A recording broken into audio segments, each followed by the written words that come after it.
बिस्मिल्लाहिर्रहमानिर्रहीम। इस video lecture में कंजर्वेटिव फोर्स डिस्कस करते हैं।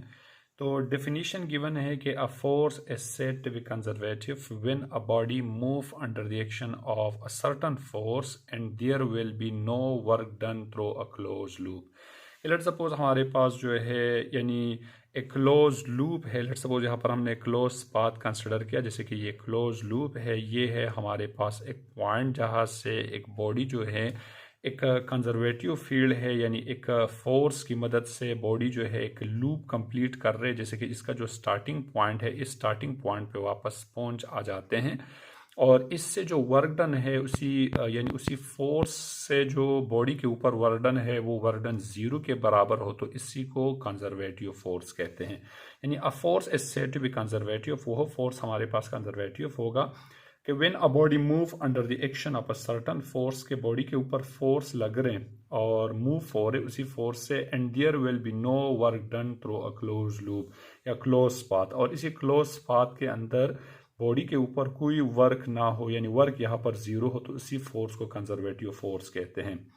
दूसरा है a force is said to be conservative if the work done on a body due to external force is independent on path followed.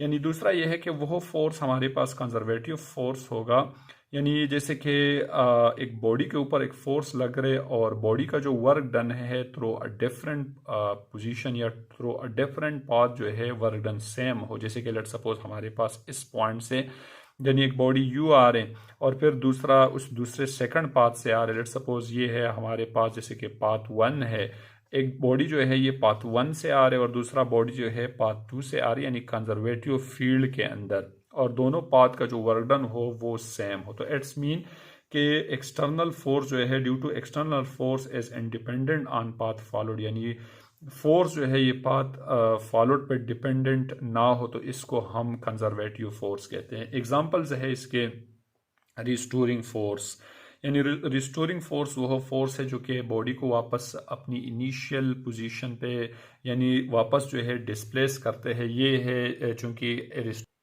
जैसे restoring force को हम ऐसा डिफाइन करते हैं कि the force which bring the particle back toward the equilibrium or mean position is known as restoring force. दूसरा हमारे पास gravitational force, ये भी कंजर्वेटिव फोर्स है, और ग्रेविटेशनल फोर्स जो है ये ओनली अट्रैक्टिव इन नेचर है। इलेक्ट्रोस्टैटिक फोर्स है, मैग्नेटिक फोर्स, ये एग्जांपल्स है कंजर्वेटिव फोर्स के। और इसमें एक पॉइंट है कि for in conservative force the object return to at starting point, यानी कंजर्वेटिव फोर्स में ऑब्जेक्ट जो है अपने स्टार्टिंग पॉइंट पे वापस आ जाते हैं after round trip and no work done on it, यानी राउंड ट्रिप कंप्लीट कर देते हैं लेकिन इस पे वर्क डन नहीं होते हैं, वर्क डन जीरो के इक्वल होते हैं। And there will be no change in the kinetic energy, और यहाँ पर जो काइनेटिक एनर्जी होगा, काइनेटिक एनर्जी के अंदर कोई चेंज नहीं होगा। दूसरा है हमारे पास नॉन कंजर्वेटिव फोर्स। तो नॉन कंजर्वेटिव फोर्स जो है the force which do not satisfy the criterion of conservative force, यानी जो कंजर्वेटिव फोर्स की क्राइटेरिया सेटिस्फाई नहीं कर रहे तो इसको नॉन कंजर्वेटिव फोर्स कहते हैं। जैसे कि फोर्स एक बॉडी के ऊपर लग रहे और लूप के अंदर वर्क डन जीरो ना हो या हमारे पास डिपेंडेंट ऑन पाथ फॉलोड हो, तो वो है हमारे पास नॉन कंजर्वेटिव फोर्स। एग्जाम्पल है इसका force of friction is the example of non conservative force. There was net work done on the object by a frictional force, यानी जैसे कि फ्रिक्शनल फोर्स होते हैं तो कुछ ना कुछ यहाँ पर जो नेटवर्क है वो हो जाते हैं बॉडी के ऊपर during the complete round trip, यानी कंप्लीट राउंड ट्रिप में, यानी वर्क डन यहाँ पर इसी केस में जीरो नहीं होते हैं। And there was a loss in the kinetic energy, और इसी केस में काइनेटिक एनर्जी में यानी राउंड ट्रिप में जो है ज़रूर काइनेटिक एनर्जी में लॉस होगा। तो ये था concept of conservative force. Allah Hafiz.